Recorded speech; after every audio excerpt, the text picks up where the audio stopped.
Welcome, everyone, to our first Meet the Makers.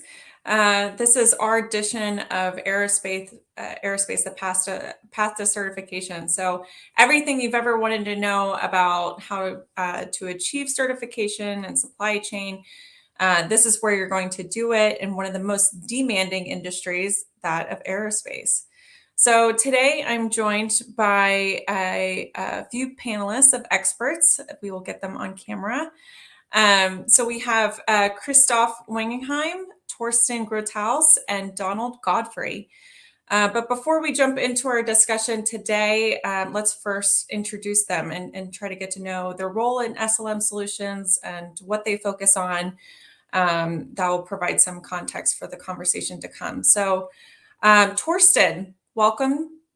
Thank you for joining us today. Tell us a little bit about what you do at SLM Solutions.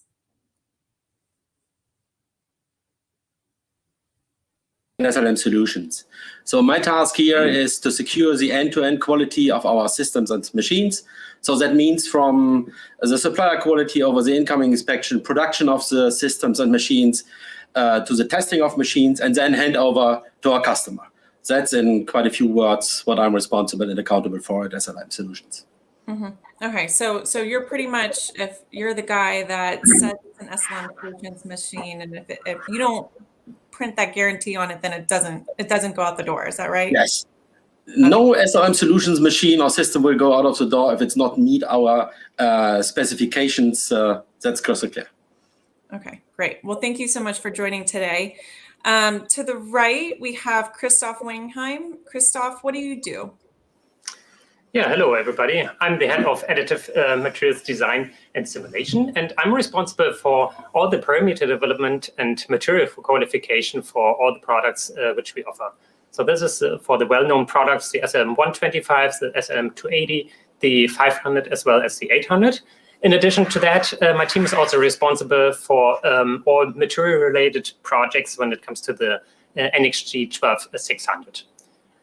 Prior to my stay here with SLM Solutions, I was working for 13 years in an oil and gas industry, and I implemented their additive manufacturing as a new manufacturing method in the past, and this has been widely used in that industry, and it's definitely also comparable because it's also a quite risk-averse and conservative industry. So it sounds like you wear many hats, and ultimately you're focused on enabling SLM Solutions customer success. Yeah, thank you. That's the way. Yeah. Yeah. Great. Well, thank you for joining today. Last but not least, we have Mr. Donald Godfrey. How are you doing today? Hello, Emily. Nice to see you again. Good morning for you and good afternoon for the rest of us over here in Europe. So I currently am serving as Global Director for Aerospace and Defense. And in that role, I'm helping fill the pipeline for potential machine sales and business opportunities. But prior to that, I was a senior engineering fellow for aviation and defense.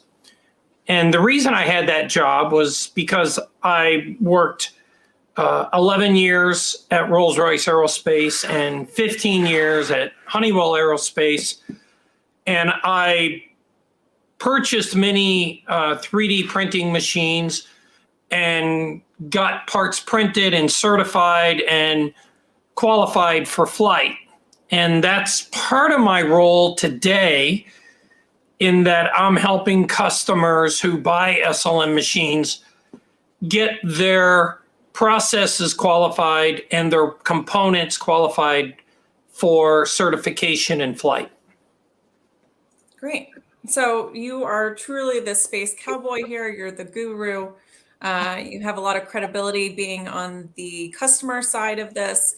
Now we've stolen you and you're on the OEM side. So that's great to have that context. So for everyone here, welcome. We are very excited to have this new opportunity this initiative is really to get behind the curtain, meet the people that are driving our industry, our initiatives.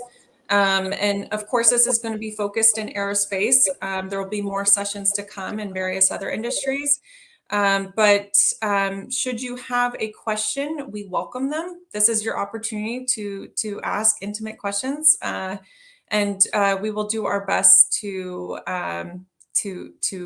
get them answered. That's the whole point. So while we're waiting on some questions to start coming in, let's just start the discussion. So we'll start pretty high level to begin with, but to our panel of experts, how is additive manufacturing and 3D printing really changing the world of aerospace? Yeah, if I might start with this, I think additive manufacturing really brings a whole new opportunity of design flexibility to our customers and the products of our customers. So with additive manufacturing, you are now no longer as much limited by any design constraints of traditional manufacturing. And this is something which is valid for all industries, but for the aviation industry and space industry, it is also very beneficial for sure to have very lightweight components, because I mean the parts are going to be flying, and the lighter they are, we're going to our customers or the airplane companies will save significant fuel amount, and also lightweight structures, lightweight designs, assemblies are significantly easier to design today. And they are also really and additive technologies is there really the enabler in order to manufacture these components. And today there are also a lot of software solutions in the marketplace, such like generative design, and also with the help of topology optimization, which is a little bit longer in the market already. It is now a lot easier to really create a function-based design, which is not limited by any traditional manufacturing constraints. So I think this is really one of the benefits. Great. I'm going to build on that a little bit, because my experience, even though we did new designs, we printed a lot of components because of supply chain disruptions. It was widely publicized in AvWeek about the ATF3, where we printed a bearing hub and rings to get this engine back in the air. The problem with a 50 or 60-year-old engine is that the volumes that you need at repair and overhaul are 1 or 2 parts a year. And if it's a casting it's that old, you're going to either have the tooling sitting on the shelf, or you're going to spend a couple $100,000 to make new tooling. And the casting foundries, to be honest, they don't really want to deal with it. They're paid to melt and pour metal, lots of metal. So making one part means that even if they take the job, it means that you're going to be at the end of their fiscal year when they have time to do it. And that type of schedule may not be advantageous for your customers. So we printed them. And we have other parts that we printed to improve the quality or to get around problems where a supplier might be going out of business. So in that particular case, or cases, we were able to print components so that we could ship engines. Yeah, and from my perspective, when you ask me, so my experience the last 25 years have been, I was working with large automotive companies and medical companies, and last years I stayed with the biggest OEM aviation manufacturer in Europe. When you ask me for my opinion, it's 2 things we have to take care about. One is supply chain, and the other thing is availability of spare parts. So taking into account the aviation companies, fly their spare parts around the world to fix issues, to fix problems with airplanes. Why didn't they put a machine, an SLM machine or an SLM machine park in there where the parts are needed? So that is quite intensive, and it's you don't have to fly the spare parts around the world. On the one hand, it's saving costs, and on the other hand, it's also is very environmental friendly. So these are two good aspects when it comes, for example, to spare parts. The other thing is that also teaches us COVID in the last 2 or 3 years. The independency of supply chains will be more and more important in the future. So at the moment, if a supply chain is broken, you still have issues with delivering components and parts. So imagine you have a SLM machine at your hub, at your assembly line, in your assembly facility, or maybe also an SLM park with a lot of machines. You can print your parts immediately on site and then put it to the assembly and assemble your parts. So they are very independent from your supply chain. That is a good or a high benefit. Also take into account how much cost you are saving, not shipping the parts around the world.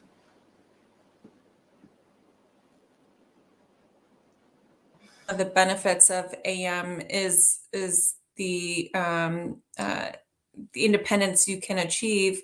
You don't have to worry about minimum order quantities. You can print local for local, on-demand manufacturing. Of course, these are all the things that we in the industry say is a benefit. But of course, there's managing your say and do ratio. So as much as we say AM is so agile compared to traditional manufacturing techniques, despite that, however, I'm sure there are still significant challenges in order to getting parts certified, especially in this industry that we're talking about, aerospace and aviation.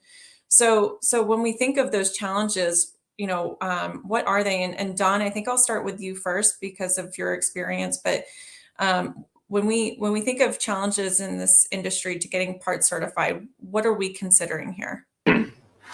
Well, there are two different baskets, and they often get merged together.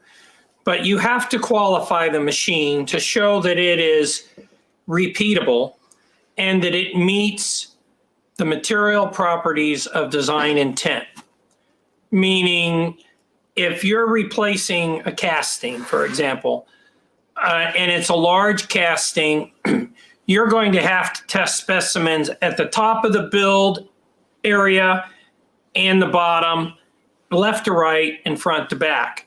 Like on an SLM 500, you have 4 laser zones, but you also have 3 overlap zones where laser 1 and 2 overlap, where laser 2 and 3 overlap, and 3 and 4 overlap. So typically what you would have to do on a machine like that is test specimens produced in each of those 7 zones and ensure that the standard deviation between all 7 is very, very small. And all the zones have to meet minimum material property requirements.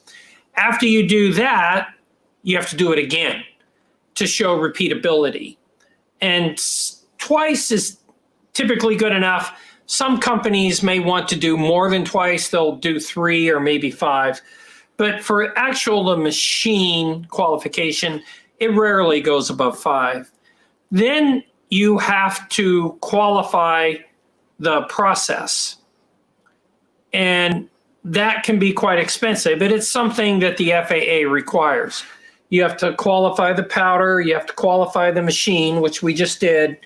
You have to qualify the post-build processes. Are we going to HIP it? Are we going to stress relieve it? Are we going to solution it, age it? All of that has to be documented. You have to have a qualified supply chain with specifications and manufacturing procedures in place that can be auditable. Then what do you do with it after that? Are we going to weld on it? Are we going to machine it? Are we going to plate it? So from beginning to end, all of that has to be documented, auditable before you can go before a qualification at the FAA. But to qualify the process, what they're looking for is repeatability. So what is the voice of the market with regards to chemistry of the powder, the PSD of the powder? What is the voice of the process with regard to tensile or low cycle fatigue or high cycle fatigue? You're going to have to produce 300 tensile specimens minimum and a few hundred LCF, HCF creep specimens. It's quite pricey, but that's what you have to do. Christoph, did you want to add something onto that? Yeah, I think, the point is really how we can help the customer here in terms of certification, that we already have a lot of the data. So whenever we develop materials, then we collect a lot of material properties to ensure that we have an extremely stable process, and to ensure that we do not have any weak spots or so on and so forth. So we have all that data, and that's something which we can support our customers with today as well.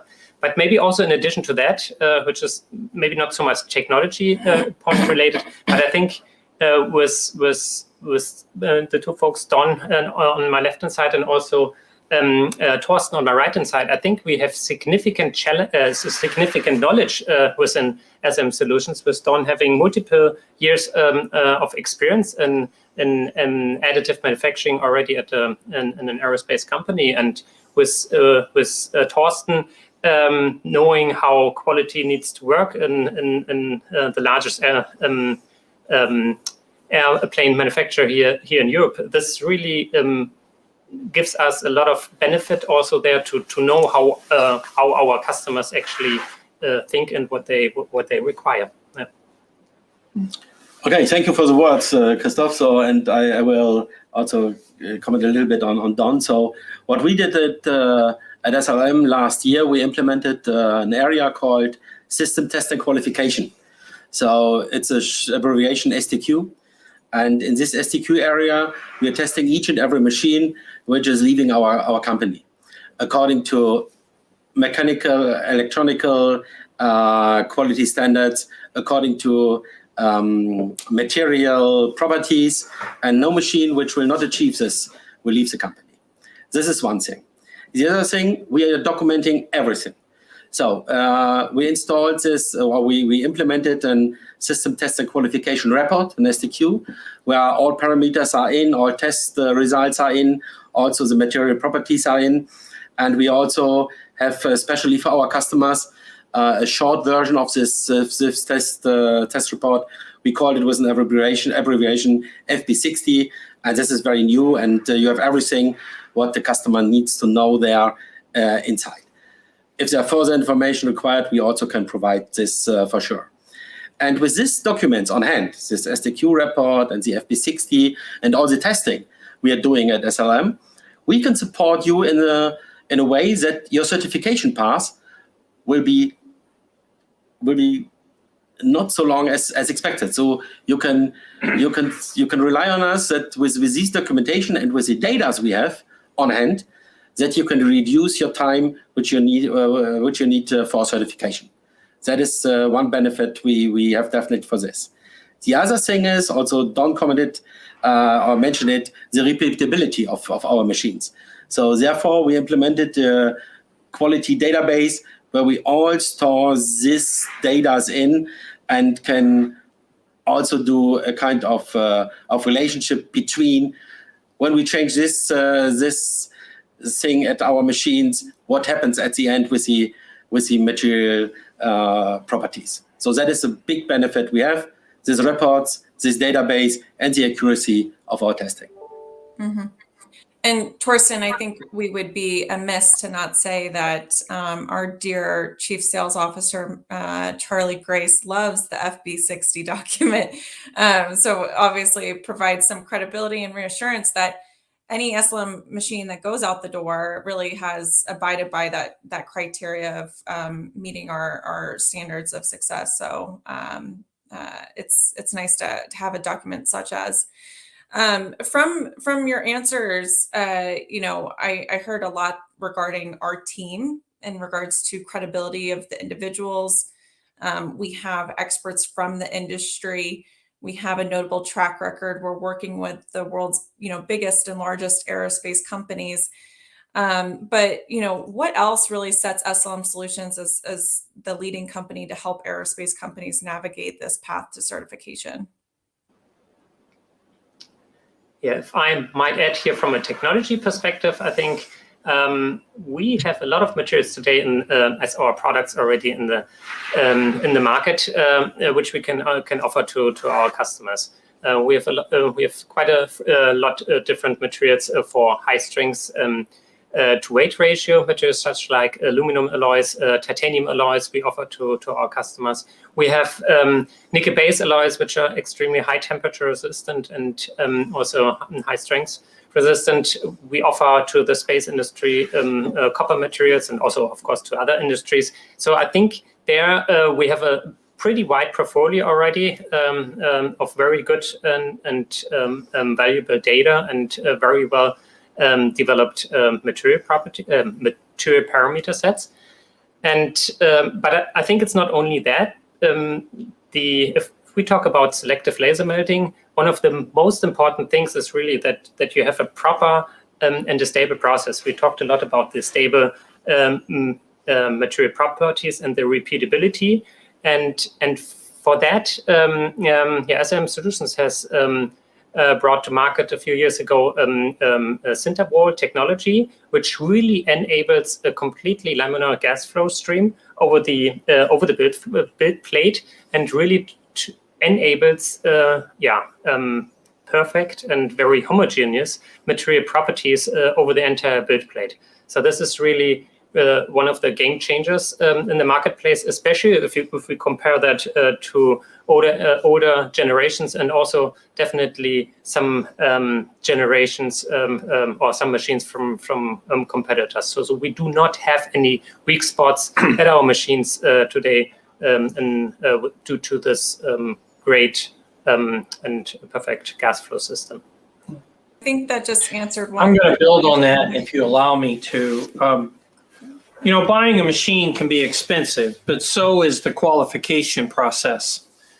And SLM in North America has been working projects the past year with Air Force Research Lab, NIST, NASA, universities like Penn State and University of Texas, El Paso, where we print and donate a few hundred specimens, and then the university or the government agency goes out and tests them. And we combine that information with Thorsten's data, and we make it available to our customers at no cost.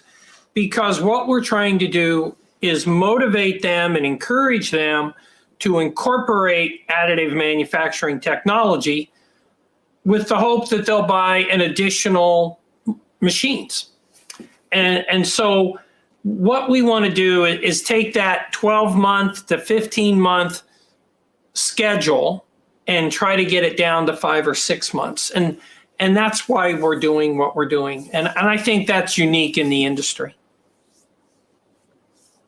Yeah, that's also my comment. If I just go with Don, so for sure, the data we create and the documentation we have that really links to the certification path. That's definitely the case. And also we are testing each and everything and create the data out of this testing. For example, you mentioned this 500 SLM with quad laser, and we have really. We're measuring these 7 zones of lasers, so the 3 overlaps and the 4 other areas, and we create these data, and yes, this supports really the path of certification, because also in our, so with Dawn and with Chris, and I include me also myself there, with the knowledge, we know what is needed to be a certified company at the end, and I think we know what our customers has to know and wants to know from us to be a certified company, and at the end to get a certified part in an aerospace or in an airplane. Right. Great. And Christoph, I think you answered, we had a question come in about can in situ processing monitoring link and vary exposure parameters during the process, but sounds like in order to develop those parameters, because we are creating that stable environment, that we have all that data to support. So. Correct. Yeah, we're using that a lot, actually. Yeah. And as we're diving into the topic of materials, I mean, I for one know that if you do not have the materials, you are not going to be a key player in said industry. And because SLM Solutions is actually excelling in AM at every angle, whether it's aerospace to automotive to healthcare, which we'll have more Meet the Makers events regarding those topics, but specific to aerospace, I mean, Christoph, I'll start with you. How are we qualifying materials today to meet those demanding and high standards of the aviation and aerospace industry? Yeah, that's a good question. Thanks. Yeah, so first of all, I mean, the development phase and also for the qualification phase, we are ensuring that we have an environment which is very similar to any of our customer products. So our customers like to produce a lot of components at the same time on the machine. So we're talking about exposure rates 25 to 40%. And this is, of course, for a selective laser melting process, a little bit more challenging. And this is really the environment which we use to develop our processing parameters, but also then to qualify the processing parameters, because it's very easy to just print a few specimens and maybe the best area of a build plate, which look very, very unique, and you can write a great paper of it. But it's really, when it comes to what our customers need, is a stable process over the entire build plate at a high exposure rate. And this is really the way how we approach the qualification of new materials. And we have there a very specific process in place, like a stage gate process in place, where multiple parties also review the modifications which we take place, or the development process of the parameters, to ensure that we offer something very stable to our customers, which is really valid for the entire build plate in XY, but also in the full Z height.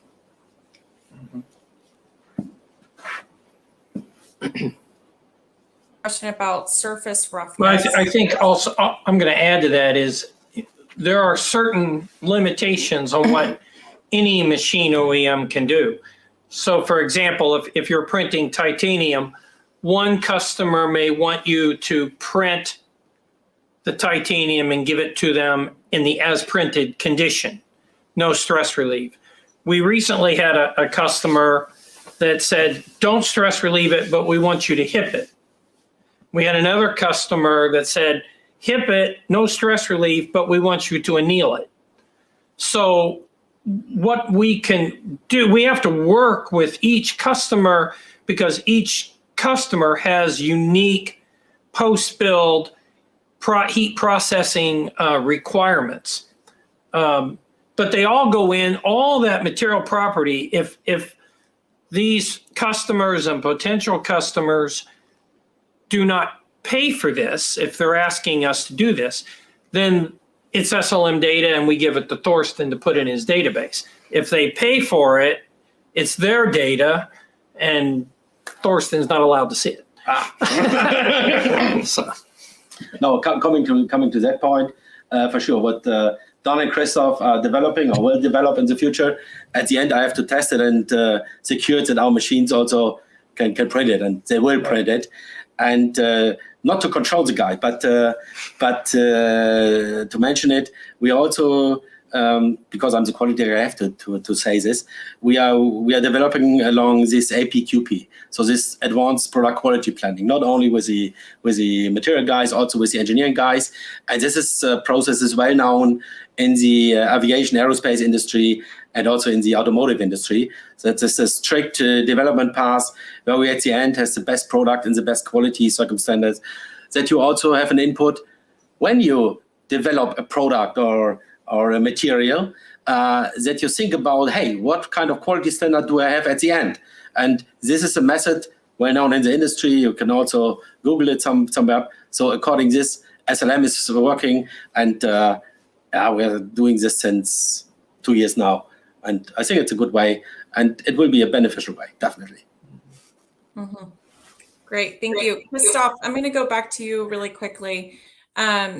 We had a question regarding surface roughness as an as-built part.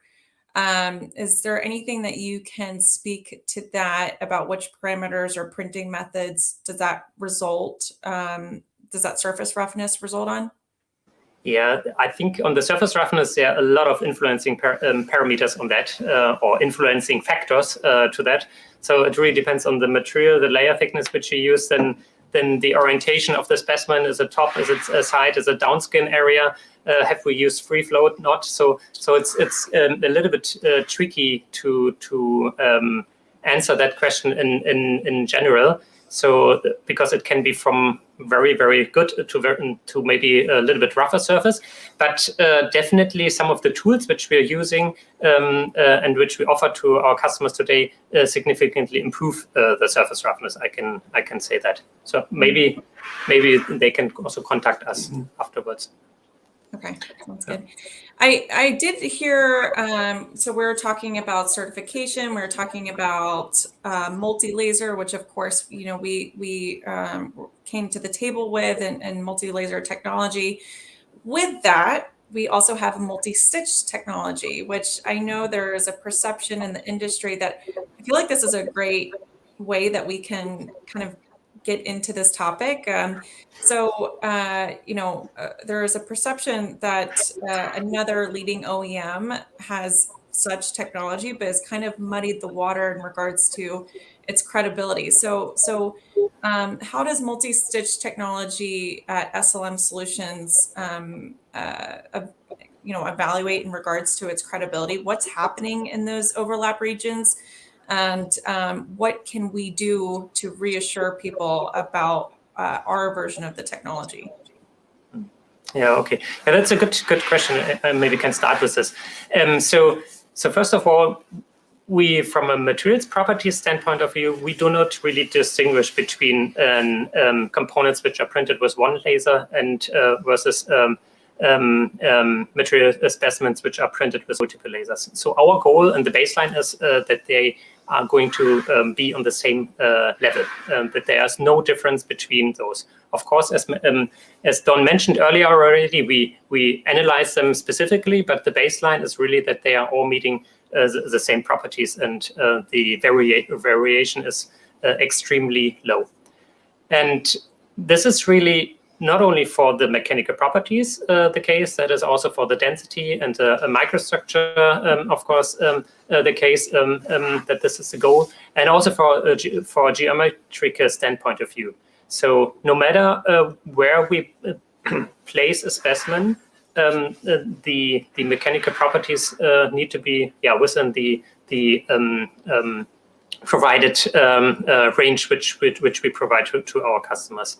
And also, in addition to that, for the NXG 12600, this is really absolutely a requirement, because at that machine we are working. We can always 100% work completely in an overlap area. So a lot of specimens or parts can be printed by multiple lasers, and we are ensuring that, as I said, a stable process, and that all of them meet the same baseline properties. Yeah, I was in a conversation with a division of the United States Department of Defense a couple weeks ago, and this group wanted absolutely nothing to do with multi-stitch laser technology, simply because some other company has gone out there and poisoned the well, so to speak, with really a bad software. And I remember printing some components with this software, and when we cut them off the build plate, one of the technicians dropped it on the floor on purpose because we could see it didn't weld well, and it broke into 3 pieces. And another one I picked up and I pulled it apart with, my bare hands. And I don't profess to be Superman or anything, so it was pretty easy to take this stuff apart. With SLM technology, we've never experienced that. And when you qualify a machine, all the specimens and parts in all 7 laser zones have to be equal. They have to be the same. And what we do, if you can imagine a silver dollar or a large $2 euro, right? One laser might weld 80% of that, and another laser might weld 20% of that surface. But the next layer, it flips. And then the next layer, it might be 70-30 or 50-50. It won't be 50, it'd be 60-40, right? In addition to that, with each pass, the laser rotates. So you get a consistent microstructure in that dual laser area, just as you would with a single laser microstructure. And you're not going to see a difference between the material properties of specimens built in those stitching areas versus a single laser. It's really an impressive software how it works. It's a good job. It was done well. Yeah, in addition to this, to what just Don explained, also the good software we have and how we print this. Again, auto multi-stitch machine has to pass the system test and qualification area. So you can rely on us, and we can show it with evidence in our quality database that the specimens which are printed with one laser or in an overlap area have the same material properties. That is what we really can show, and what really is the case. So, and when we throw something on the ground, it will not break into 3 or 4 parts. Yeah, Don, as you mentioned, we have really to use our tensile machine to test these specimens, and yeah, we will compare these specimens also with the specimens only printed with one laser, and the result is the same, or nearly the same in a certain sigma level, but it's nearly the same. Nevertheless, which material it is, we can compare these everything with in our database, and we can show it with evidence. I think it's great that we can show evidence that what we are publishing in our data regarding materials is both single versus multi-stitch in those overlap zones. And of course, Torsten, if you don't give it the stamp of approval, then it's not going out the door anyway. So, but we did receive a question that I feel like is perfect timing. So Robin Stamp asked, it's great to hear about the qualifications of machines as they're delivered. How do you support customers to ensure that the machine remains in its qualified state over the lifetime of the machine? I think this is significant because we obviously do have legacy workhorses out in the field. So how do we ensure that qualified state over the lifetime of the machine? Torsten, you want to start with you? Here at SLM in our facility, a reference shop. So you can rely on us that the data, that the situation and the data of the machine are at hand. So over the time, take a time frame of 5 years for sure, you have to maintain the machine. So that is also a thing of service or service contracts. So for example, if you have a service contract with SLM Solutions, we are measuring the caustic of the laser, we are measuring the laser power, we are secure that the sensors are valid and not overdue, which are in the machine. And we are also measuring the gas flow and all this kind of stuff. And the experience said, okay, if you're doing this maintenance and if this maintenance is done successfully, it stays the same over the next 5 years. And you still can print then the reference job if you want it each and every year and compare it with our data we stored to the time you bought the machine. So that is really, really the thing. Nevertheless, it's necessary to maintain the machine. You cannot run it 24 hours, 5 years a day, so that will not work. With a maintenance, we can secure really a stable working of the machine over a certain time. Definitely. Great. Thanks.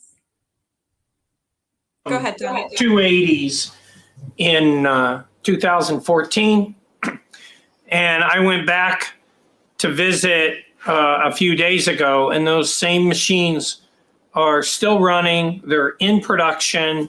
So what is that? That's 6.5 years that they've been in production. But it's going to be critical that you use the service contracts and the maintenance agreements to keep that machine in spec. You cannot just walk away from it and expect it to continue running. You have to maintain it. And if you do that, it'll be there for years and years and years. Yeah. And I might can add to this also from my past experience. So I also bought the first machine in 2014, the first SLM machine.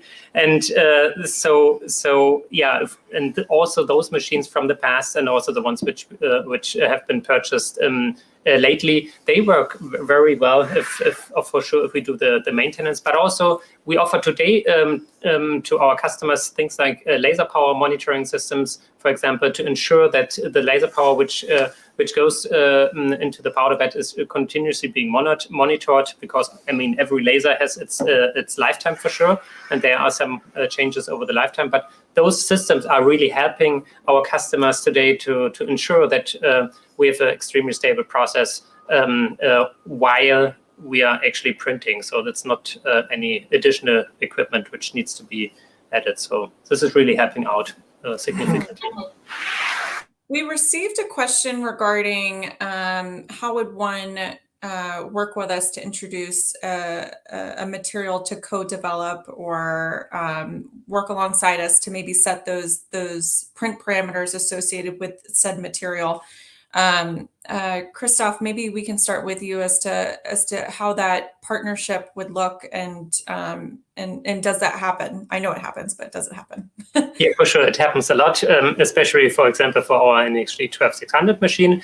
There's a lot of co-development happening with some specific customers, but also from other systems, from legacy machines. We are doing that a lot. So I mean, the best is really to reach out to us with some further details, what kind of alloy it in the end needs to be, and we collaboratively can work there together on a development path and to qualify this material with the expertise which we have, not only analytical but also from a numerical simulation standpoint of view. We can significantly help that out and ensure that we develop this material very properly, but also in a fast way to ensure to have customer satisfaction there. So it's really get in contact with us, and we can together work on this. Yeah.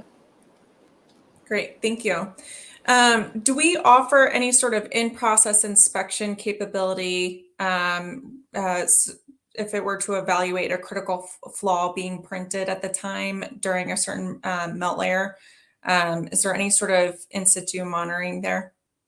Yes, we do. We do offer the laser power monitoring, which I just mentioned before, but also in-situ process monitoring we offer to our customers, and that's something where the melt pool of each of those lasers being monitored continuously, and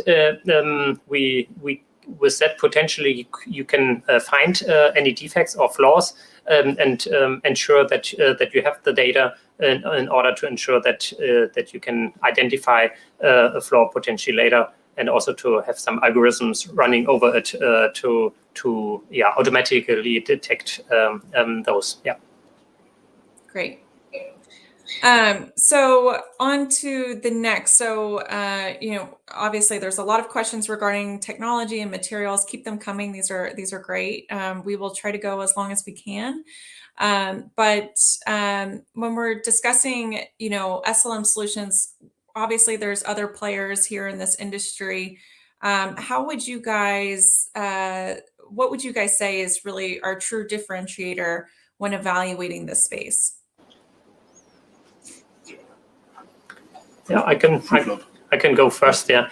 So I think one of the points is really what differentiates us towards our customers is that we offer to our products or to our customers a product called Free Float, and Free Float is really an extremely great product, because whenever you have run machines in additive manufacturing, it's always nice to look at the printers, how they print, and then afterwards the nasty side of additive starts, because the supports need to be removed, and part needs to be cleaned, and so on and so forth. And there might be supports in an area which are extremely difficult to reach, and then the surface roughness is also not as good. So with Free Float, SM Solutions has launched now a product where we eliminate significantly the need of supports for our tools, and this is for our customers, for the parts for our customers, and we can almost completely supportless print any components. And this really goes hand in hand with the discussion from the very beginning of lightweight and high complexity designs, and also the generative design and topology optimization. This Free Float really helps there significantly to reduce the amount of supports for our products. Yeah, and in my area, we really saw the first machines with Free Float, and I really saw never such a great build without supports, a very complex build, and you know, it's also for SLM internally. Sometimes it's a burden to handle these supports, and also for our customers, often it's a burden. And I really saw these print jobs, and due to the fact I also have to do kind of qualification with this, and also to release this with the machines, it's really a thing I never saw it in my life before. So really, really impressive, really a good software, and really a good approach, and it will bring the AM industry to the next level, definitely. That is. I think there are a couple things really that separate us. One is going to be technology. If you think Free Float is impressive, wait till you see the dual alloy programs. Yeah, sure. I'm stunned at what I've been able to see, and it's really impressive. And I was looking at a part printed just today for a company in the Middle East that used Free Float. And one of the problems you have with some of these bearing hubs is oil passages that are on the inside and partially melted particles at the zenith of the oil tube. And it's almost smooth. Yeah. It's almost smooth. Yeah. And I couldn't believe it. It was really, really quite impressive. I think the other thing is that we have the NXG 600, right? It's a huge machine. It is a technology that is, it is not surpassed anywhere in the world. It is a great machine. And thirdly, I think it's the people that we have here. I mean, you're not going to go anywhere else and find somebody with 25 years experience in aerospace, or his experience with aerospace companies in Europe, and your experience in the oil and gas field. I mean, we are a team that brings real life experiences to the table, and we can sit with customers and potential customers to solve their manufacturing, their design problems. And that, I think that's a big deal. Yeah, I think it's a nice moment to recognize the team that we do have, and in a lot of ways we know we're lucky, but I think to take the time to just recognize it, it's a nice point. And so going back to those answers, I heard dual materials, I heard Free Float. So in regards to Free Float, I mean, do you guys think? I think printing with Free Float, or the introduction of Free Float to our technology, sounds like it's like night and day. So do you guys expect that to be the new standard for printing moving forward? Yeah, definitely. I mean, for some of the components, for sure, that this is going to be the new standard, especially the ones which, from a design perspective, do need to be used in a way whereas to traditionally way you need supports, and with free float you just eliminate those. And also, I mean, talking. So just recently, one of my team members who is responsible from a technical perspective for free float, he was together on a call with a customer, and also together with my product manager, and with a customer in oil and gas actually as well. So and they really came back to them and they've said, wow, we have never seen such a component in such a good way, and with a down-facing surfaces which do not differ in regards to roughness to any of the other surfaces, just printed without support. So we've received really extremely good feedback from different customers at this point already. So I think this is going to be one of the things which we will build on for the future. Mm-hmm.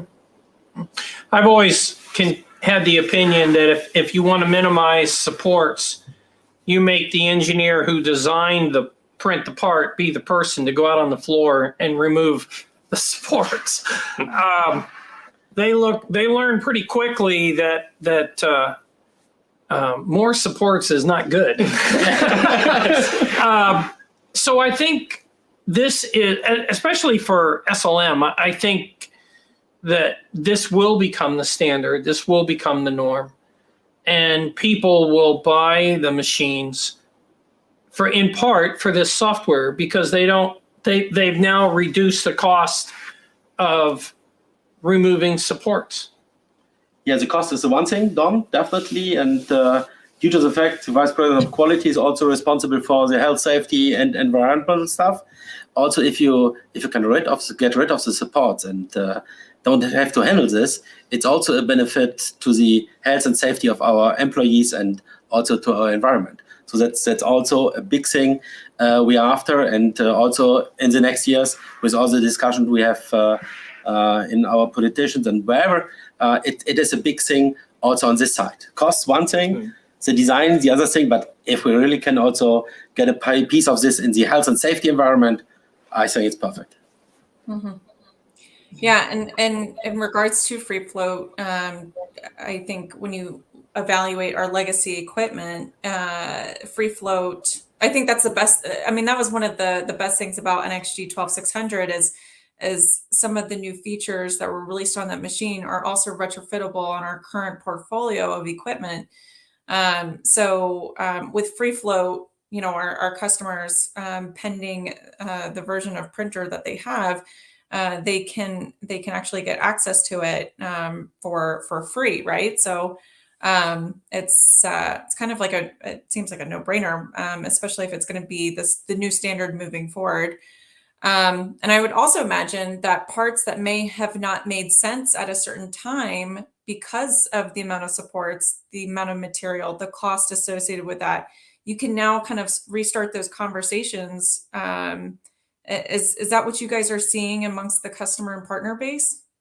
Yeah, absolutely. Especially if you talk about some impellers where you have down-facing surfaces below 45 degrees, and there are definitely a lot in the energy business. Those kind of components are just significantly easier because they are just so difficult to post-process afterwards.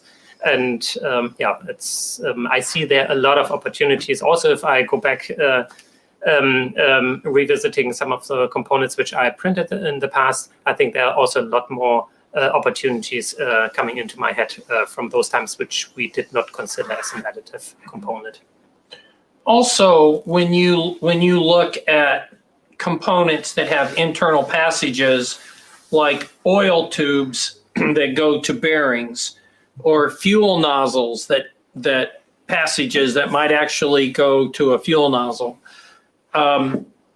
people are concerned that partially melted particles might break off and end up in a bearing or plug an air passage or a fuel passage.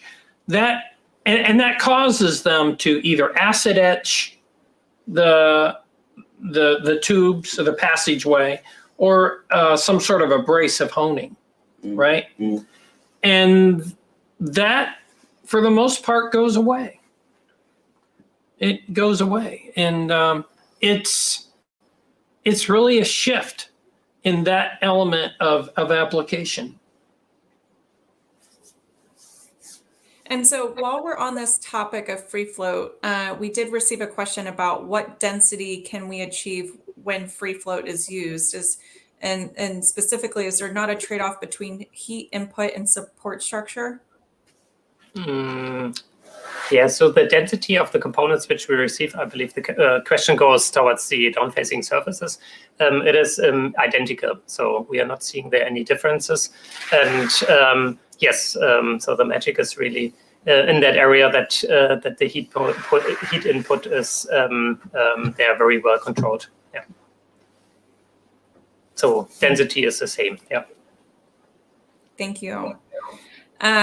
So we're receiving a lot of questions. There's some questions that I don't really actually understand what the question is. So if maybe some individuals might revisit their question. Otherwise, I will do my best. But does SLM provide a geometry-based adaptive process parameter for part and supports? Can you repeat that question, please? So does SLM Solutions provide a geometry-based adaptive process parameters for part and supports? Well, that is something which we might going to work with, or it's something which is a part of the roadmap, but it's nothing which I can disclose at this point here. Okay. Yeah. That's also totally fine as well. Yeah, sorry. Just for everyone to know, there's some things that we cannot discuss, and so, but keep them coming in, and if we cannot disclose, then perhaps a private conversation is to be had, but feel free to reach out to us. Okay, and so as we are discussing about the future of AM is specific to aerospace and aviation, what do you guys think is the next big thing? So Don, I'll start with you as someone that is lives within the industry of aerospace and aviation. What are you seeing as the immediate future, and what makes you excited? Well, as you go around the world, you have aviation companies that are printing, right? But the real money, the big money, is being dumped into space and hypersonics. And so you're looking at large components, and the NXG is perfect for that. You're looking at dual alloy printing, where companies want to print nickel and copper together. I think those two things are really going to be the big shift in the next 5 years, because everybody wants to go lighter, faster, hotter, right? And you can't do that with just, say, maybe a 718 rocket nozzle. But you might be able to do that with a high temperature nickel with a copper lining, right? And we're seeing the space market in India just begin to explode. The one in the United States, it's predominantly Florida, Alabama, California. It's on fire. That's where all the money's going right now, is in development of higher temperature alloys and space.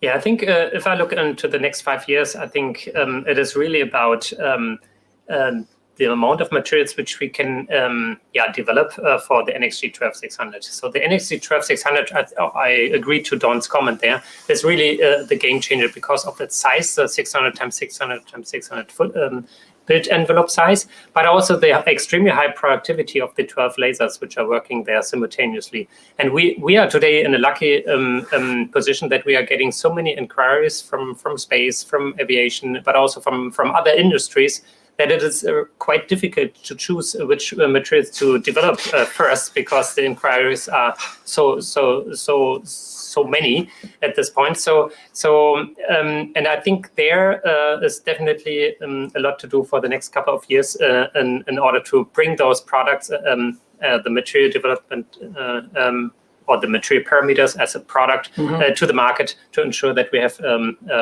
multiple materials for all those industries. It's not just when you say space, it's not the big rockets. It's the micro rockets. It's the guys putting up the little satellites around the world at 200,000 feet, right? To give internet access to portions of Africa, right? In South America. Yeah. That's what's exploding. That's what. And soon there's so much money. There's so much money going into urban air mobility. A lot of venture capital is being pushed that way.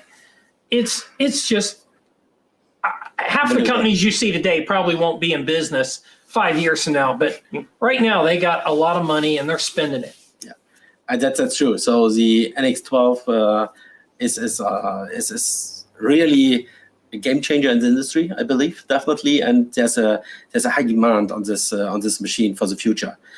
Me personally, I also take account on the legacy machine, so 280 and 500, and I have a vision. Because we want to sell the machine as our bread and butter business, for sure. I have a vision that we make the machine so stable in working that it's not the necessity to test the machine here at SLM with powder. So we can guarantee with our knowledge and with our stable machines, with our stable parameters, that this machine we sell is definitely meeting the specification on a Six Sigma level. And that is my vision where I want to go with the company for the legacy product. That's tough, but I think we will achieve this. We're happy out. I think that's a good point, though, is that you don't necessarily need the NXG 12600 in order to be enabled for success in aerospace and aviation. I mean, yes, do we have that in mind for that specific machine? Of course, but we have customers that are in the space and producing serial production parts and launching on satellites and whatnot in our current existing portfolio. That's true. Yep. And that's very true. Yeah, we can't talk about them, but it's true. Different question. Well, thank you guys for that. So we have many audience members here from all kinds of companies. You would think, because I got to see the sign up sheet ahead of time, I know who is on here, but for those visiting from for other industries, of course we welcome you. But for the Boeings and NASA's of the world, what would you like to tell them? What is, after partaking in today's session, what would you like to leave them with? What should they do next? Well, I would encourage them to reach out to the sales representatives if they know them, or myself, or to even at a minimum get online and email the info email box, right? But it would be great, I think, if they understood the technology that is being developed here, and we recognize the fact it's not just an expense to buy a machine. There is a great expense in getting things developed and qualified. And we can be a partner with that. As for every machine that we send out the door, there are X number of specimens that will be tested that goes into a database, and customers have access to that database. right? And so I was asked not too long ago, it's like, how do parts printed on a 280 compare to a 500 to an 800 to an NXG? That data exists. We'll sit down with you and we'll open the books and we'll show you so that you can have confidence and that we can help you get into production faster. Yeah. That saves you money and that saves them schedule. Yeah, absolutely. Yeah, and then maybe to add on this from what Don just said, which I think is extremely valuable, the data which we have, is for sure that we can also offer to our customers any benchmark components. This can be geometrical benchmarks, which are maybe difficult from a supporting standpoint of view, so we can apply free float on those benchmarks potentially. We can also provide to our customers specific build jobs for with some tensor or fatigue specimens, which the customer might want to test in detail. So this is really, we are very open for that, and we have an application a team, which is a part of the sales team, which will support you with this inquiry going forward. Yeah, I want to add on, please get in contact to our sales representatives out there, or contact us directly, or however, and yeah, convince yourself. Also, you can visit SLM and we can show you how we are working, how our tests are working, how our production is working. And I think it's valid to see, to analyze, and we have a lot of information, a lot of data on hand to convince you. And if you're not convinced, we have to talk to each other how we can convince you and help you out with your topic and with your issue you have. And for sure, we are SLM Solutions. We will find a solution. Yep. Very good. No, I think that's a great point, and just so everyone's aware, we of course welcome you to visit our HQ in Lübeck, Germany. It's a beautiful town. We also have a facility in Wixom, just outside of Detroit. And then we did announce at Rapid in Chicago that we are opening a facility that will be definitely aerospace focused in the nickel alloys, and AE experts in aero in Long Beach, California. So that should open up in Q1. So everyone, keep in mind, I think to Torsten's point, it's worth a conversation. And I think that's a great next step, is just have a conversation. So I do realize we are getting close. We're actually over time, but I hope this was a fruitful conversation to all. Should we have not gotten to your question, or if you have a follow-up question or want to just have a conversation, please reach out to us. We are always open to just planting the seed for now, and or accelerating customer time to certification, so we can truly accelerate the race to space, so to speak. So but I just want to say thank you everyone for your participation today. To our panel of experts, thank you, Torsten, Christoph, Don. Thank you guys so much for participating. And like I said, this is our first, this is an Aerospace edition, but we will have more Meet the Makers events, and the next one will actually focus on automotive and will be in December. So put that on your calendars. We welcome all industries to partake, but it will be automotive focused. So thank you guys so much, and I hope this was an enjoyable conversation, and we welcome any feedback. So thank you for participating, and I hope everyone has a great week. Thanks. Thank you. Thank you very much. Bye-bye.